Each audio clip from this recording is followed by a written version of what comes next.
शिकायत तो जी देखो रिटर्न में तो कोई नहीं आई, क्योंकि देखो हर आदमी ये सोचता है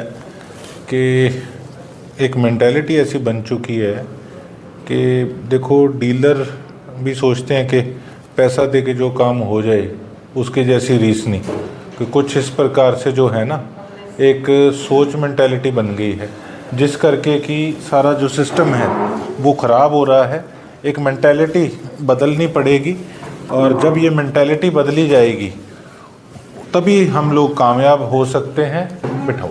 और तभी हम लोग कामयाब हो सकते हैं। और हर रोज़ लोग कहते ही थे कि पैसे के बगैर तहसील में काम नहीं होता और हर आदमी जाके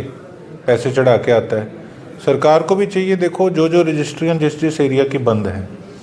अगर कोई आदमी मजबूर होगा कि देखो जिसने कोई मजबूरी में कोई अपनी ज़मीन जायदाद बेचनी है, किसी के कोई घर पे कोई विवाह शादी है, किसी के कोई अस्पताल का काम है, कोई बीमारी है किसी के, तो अगर वो रजिस्ट्री बंद होगी आधे एरिया की तो देखो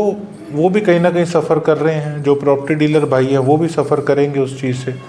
तो एक तो रजिस्ट्री खुलनी चाहिए। इसी चीज़ का नाजायज़ फ़ायदा उठाते हुए ये जो तहसीलदार थे ये सरेआम वहाँ पे इन्होंने दुकानदारी चला रखी थी। तो जब पता लगा, अब देखो सरेआम वहाँ पैसे ले रहे हैं ये लोग, हमें पता लग रहा है कि लोग बता रहे हैं, हम फिर भी हाथ पे हाथ धर के बैठे रहे, तो फिर हम एमएलए किस बात के हुए जी। तो इनकी कोई जांच की मांग भी कर रहे हैं आप? बिल्कुल जांच की तो मैंने बाकायदा सीएम साहब को भी लिखा है और उसके साथ साथ होम सेक्रेटरी मैडम को भी मैंने लिखा है और उम्मीद करता हूँ कि सिस्टम पहले से सुधार आएगा सिस्टम में। नहीं तो पहले तो सस्पेंड भी हो जाते थे, सोचते थे कि बहाल हो जाएंगे थोड़े समय बाद, लेकिन जब आदमी खुद अपने मुंह से एक्सेप्ट कर रहा है कि हाँ टोकन तो कटा रखे हैं, पैसे ले रखे हैं, गीसियाँ कटा दूंगा, इस प्रकार की लैंग्वेज देखो, तो आदमी जब खुद ही इस चीज़ को एक्सेप्ट कर रहा है तो फिर कोई कमी नहीं रह जाती। अच्छा, एक हर सरकारी कार्यालय के अंदर कैमरे होने चाहिए जिससे कि पता लगे कि कौन आ रहा है और कौन जा रहा है।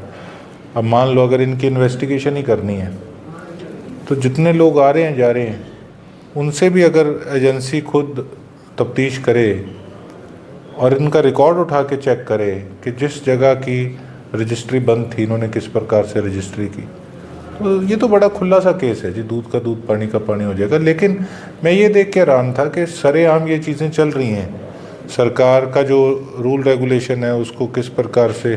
तहस नहस किया जा रहा है, लेकिन फिर भी किसी प्रकार की चेकिंग ही नहीं है। तो जो इनके ऊपर अधिकारी थे वो अगर चेकिंग नहीं कर रहे थे इसका मतलब वो भी साथ लिप्त थे। तो जब एमएलए को ये चीज़ पता लग सकती है तो सेक्रेटरीट तहसील के पास जो है वहाँ आसपास जो अफसर बैठे हैं उनको नहीं ये चीज़ पता लग सकती थी। हमने एक वीडियो डाली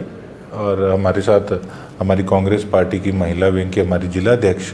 आंटी जी बैठे हैं। तो देखो हमने अगर वीडियो डाली तो उस पर अगर उसको सस्पेंड साथ के साथ किया गया तो ये तो इसको तो बुरा तो कोई भी नहीं कहेगा, यही कहेगा अच्छा काम किया, उन्होंने माइन्यूटली इस चीज़ को गौर करा, इसके लिए हम उनका धन्यवाद करते हैं। और उसके साथ साथ एक उम्मीद करते हैं, एक छोटा मुँह बड़ी बात वाली बात नहीं है, लेकिन मैंने जो चीज़ मेरी सोच में आई है, जहन में जो आई है कि देखो एक परफॉर्मेंस टेस्ट होना चाहिए हर एक ऑफिसर का। अब मैं साफ स्पष्ट कई दिनों से कह रहा हूँ कि हमारे यहाँ का जिला परिषद का जो सीईओ और उसके साथ साथ जो बीडीपीओ हैं, मैंने तो अब सोचा जहाँ काम नहीं होगा वहाँ ये नहीं जाके कहूँगा काम नहीं हुआ, वहाँ भ्रष्टाचार की भेंट चढ़ गया सिरसा, उसका बोर्ड लगाऊंगा। क्योंकि देखो जब मनरेगा की स्कीम आ रही है उसमें साफ जब दिख रहा है कि सफाई होनी चाहिए, हमारे छप्पड़ों का क्या हाल है, नालियों का क्या हाल है, लेकिन फिर भी अगर वहाँ काम नहीं हो रहा, जो पैसा ऊपर सरकार की स्कीम से आ रहा है उससे तो जो गरीब जनता है उनको भी दिहाड़ी मजदूरी मिलेगी अगर वो काम लगेंगे। लेकिन आप ये देखो ऊपर से पैसा आ रहा है, नीचे लग नहीं रहा, काम किसी को मिल नहीं रहा, तो ये पैसा जा कहाँ रहा है? ये तो भ्रष्टाचार की भेंट ही चढ़ रहा है। तो इनकी फ़ोटोएं लगा के ऑफिसर्स की बाकायदा बोर्ड के ऊपर, और उसको जहाँ पर बुरे हाल धरातल पे होंगे वहाँ पे लगाने का काम करेंगे, क्वेश्चन मार्क लगा के, प्रश्न चिन्ह लगा के। तो एक ये परफॉर्मेंस टेस्ट होना चाहिए जिससे कि पता लगे कि आखिर अफसर कर क्या रहे हैं। और दूसरी बात, अगर छोटे अफसर नहीं ढंग से परफॉर्मेंस कर रहे तो फिर बड़े अफसर क्या हाथ पे हाथ धर के बैठे हैं, वो उनको चेक क्यों नहीं कर रहे। तो कुल मिला के मैंने अब अपना मन इस प्रकार से बना लिया, देखो बड़ा टाइम हो गया, 8-9 महीने हो गए, एक मेरे पे टैग लगा हुआ था कि जी ये गुस्से वाला है, लेकिन हालात कुछ इस प्रकार के शुरू से थे मेरे एमएलए से बनने से पहले भी। फिर मैंने सोचा कि एक बार एकदम से कोई चीज़ करेंगे तो वो ठीक भी नहीं है, और लेकिन अब इतना समय गुजर चुका और हालात किस प्रकार के बने हुए हैं, तो अब मन मैं बना चुका हूँ कि मैंने हर प्रकार से अब छोटे से छोटा अफसर और बड़े से बड़ा अफसर हमारे इलाके का, उससे किस प्रकार से मैंने सिस्टम के तौर पे भिड़ना है, उसके लिए मैं अब हर प्रकार से तैयार हूँ। और जो बातों को रोल गोदोल कर देते हैं मेरे लेटर्स जो मैं भेजता हूँ लिख के, जो उस पर स्पष्टीकरण अपने देने लग जाते हैं, अब जब प्रदर्शन इतने तगड़े तगड़े प्रदर्शन होंगे, घेराव होंगे, तो पसीने आ जाएंगे। और मैं तो ऐसा व्यक्ति हूँ कि पहले तो ऑफिस में शायद नहीं जा सकता था, अब तो एमएलए बन गया परमात्मा की मेहर से और मेरी सरसा के परिवार के आशीर्वाद से, तो अब तो ऑफिस के अंदर जाके और फिर बड़े से बड़े अफसर भी ये चीज़ सोच लें कि उसका जवाब वहाँ जब देना पड़ेगा ना, तो वो हिंदुस्तान की सुर्खियाँ बनेगी। तो अपनी इज्जत अपने हाथ में है। यहाँ पे ये नहीं मैं वेट करूँगा कि ऊपर से एक्शन कब होगा क्या होगा, यहाँ हम नीचे खींच के लेंगे काम को। तो मुकुल आपने जिक्र किया सीईओ पे करना है, तो उनकी भी शिकायत वगैरह? शिकायत तो जी मैं तो अब पूरा मन बना चुका हूँ कि मैं विधानसभा के अंदर बकायदा बड़ी फ़ोटोज़, इतने बड़े बड़े चार्ट टाइप लेके जाऊँगा और वहाँ पे मैं रखूँगा उस चीज़ को कि ये आपकी स्कीमें हैं।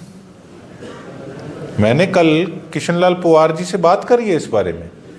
कि ये निकम्मा सीईओ, बिल्कुल कामचोर व्यक्ति, वैसे के वैसे बीडीपीओ गौर नहीं कर रहे, सब इकट्ठे मिलके पैसा खा रहे हैं, एक धेले की एक पैसे की प्रोग्रेस मेरे विधानसभा के गांव में नहीं है। तो ये भ्रष्टाचार की भेंट ही चढ़ रहा है सारा सौदा।